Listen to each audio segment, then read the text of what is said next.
Gila, dua tim Sumatera berhasil lolos ke babak 4 besar dalam perebutan tiket Liga 1. Wah, ini luar biasa. Pertandingan antara Persiraja Banda Aceh melawan Semen Padang, meskipun ya Persiraja Banda Aceh gagal alias kalah dalam pertandingan terakhir melawan Semen Padang di Stadion Haji Agus Salim, tapi Persiraja Banda Aceh tetap bisa memastikan lolos untuk ke babak 4 besar atau babak semifinal dalam perebutan tiket promosi Liga 1. Nah, jadi pada kesempatan kali ini sebenarnya ada pertandingan yang menarik ya. Bagaimana tidak, di saat ada 3 tim ya, yang mana mereka itu bukan 3 tim sih, ada sekitar 6 tim. Ya, 2 setiap grup ya, yang mana mereka itu saling sikut ya untuk mendapatkan 4 tiket yang tersisa, untuk bukan tersisa sih, 4 tiket yang betul-betul bisa menentukan nasib mereka, apakah mereka akan lolos atau tidak untuk ke Liga 1 selanjutnya.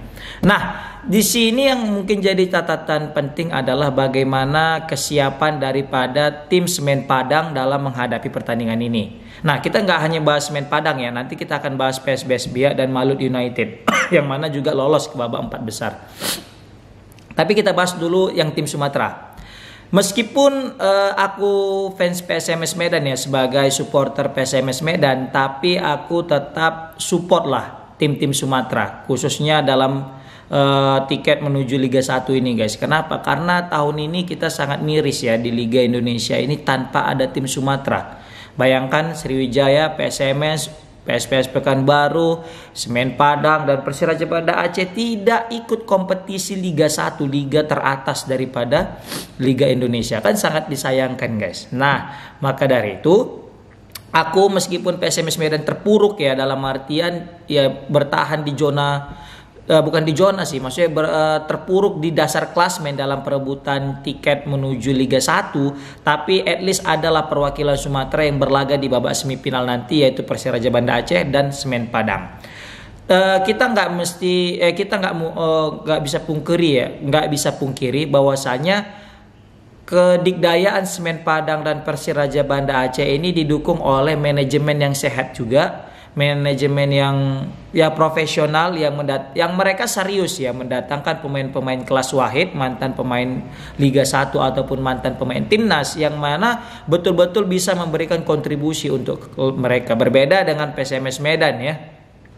Ya, apapun itu tetap PSMS Medan tetap di hati, apapun hasilnya tetap kita dukung, karena kita yakin manajemen, supporter, pemain dan yang staff yang lainnya, pelatih pasti sudah berusaha. Ya udah, kita dukung aja, karena kita juga hanya bisa mendoakan dan mendukung, tidak boleh anarkis dan sebagainya. Oke, kita masuk ke Semen Padang. Semen Padang meyakinkan ya, menang 1-0. Sebelumnya mereka itu menang 4-0 ya lawan Persiraja Banda Aceh, yang mana tapi kemarin itu menangnya karena ada kartu merah atau alasan daripada tim Persiraja.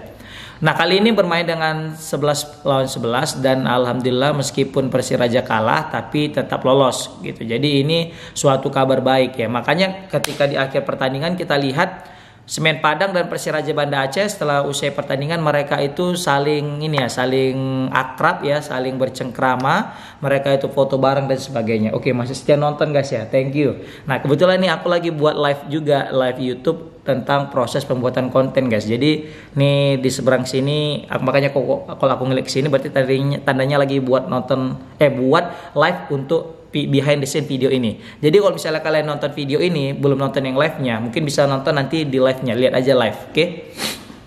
Nah, di pertandingan selanjutnya itu ada pertandingan Malut melawan Deltras. Nah, ini yang paling seru. Kenapa aku bilang? Karena siapa yang menang, maka dia yang akan lolos ke babak selanjutnya. Siapa yang menang?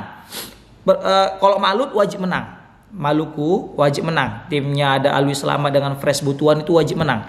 Tapi kalau Deltras sebenarnya mereka itu nggak butuh menang, mereka itu hanya butuh seri aja. Dan sebelumnya Deltras itu bahkan sudah mendapatkan skor 1-1 sampai di menit ke-80.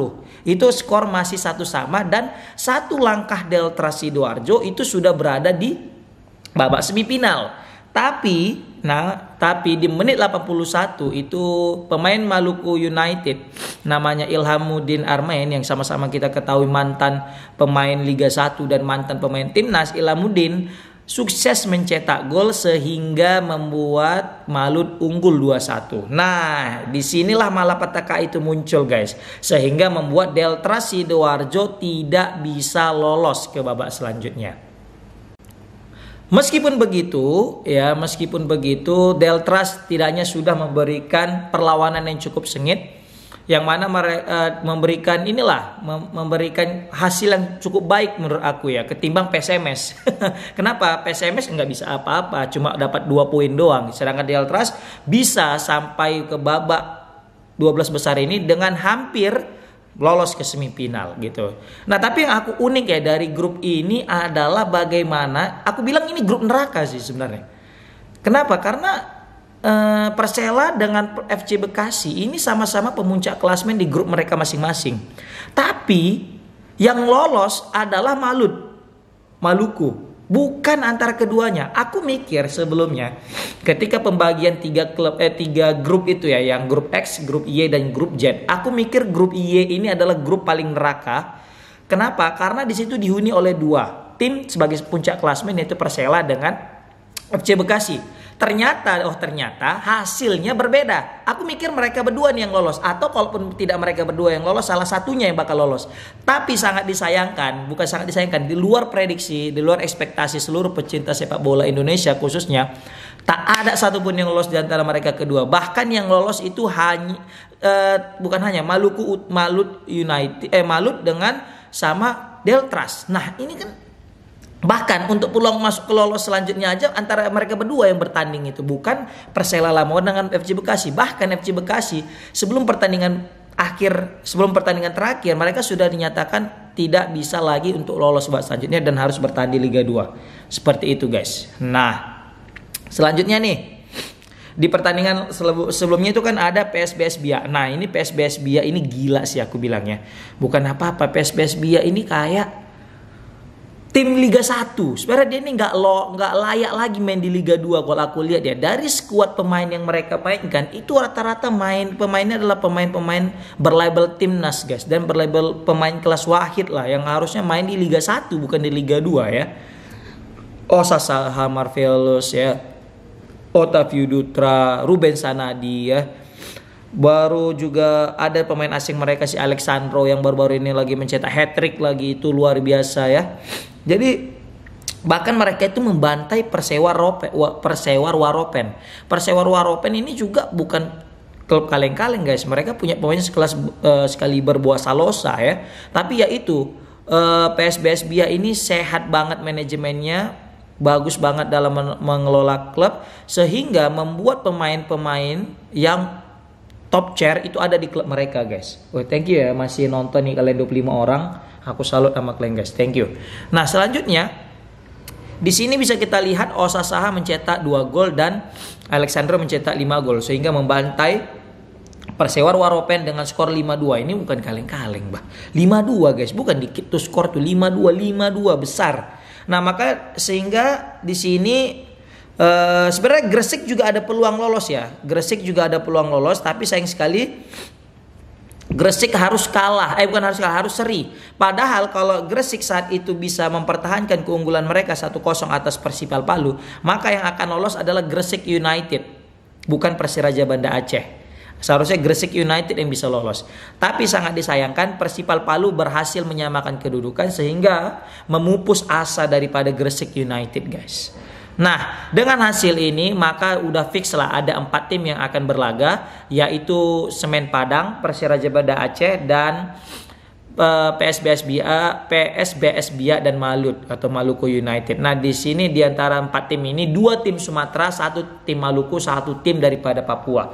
Sehingga sangat mengejutkan bahwasanya dari keempat tim ini tidak ada satupun yang lolos ke babak semifinal, yaitu dari tim tim Jawa guys. Mungkin untuk pertama kalinya aku lihat nggak ada tim Jawa yang di babak 4 besar. Biasanya itu kalau dari semifinal pasti ada tim Jawa, tapi kali ini tidak ada tim Jawa. Wah, ini suatu indikasi menandakan bahwasanya liga kita ini sangat merata, dan liga kita ini juga bukan, maksudnya tim ini mengindikasikan bahwasanya tim-tim di luar Jawa itu juga sudah mulai berbenah dan memberikan aksi nyata, kontribusi nyata bahwasanya mereka ingin berkembang dan sama levelnya seperti tim-tim Jawa. Semoga aja nanti ketika mereka lolos tidak sebagai penghangat Liga 1 alias dalam artian cuma numpang lewat sehingga main terus degradasi. Tidak, kita harap semuanya bisa bertahan sehingga semua Liga Indonesia ini dipenuhi dengan semua provinsi, guys. Pengennya gitu. Oke, thank you udah nonton. Semoga Indonesia sehat selalu, murah rezeki dan permudahan Allah Subhanahu wa taala dalam segala urusannya. Amin amin ya rabbal alamin. Nah, tatim alhamdulillah alhamdulillah rabbil alamin. Manaja fi murikum. Amin. Assalamualaikum warahmatullahi wabarakatuh. Thank you udah nonton, guys.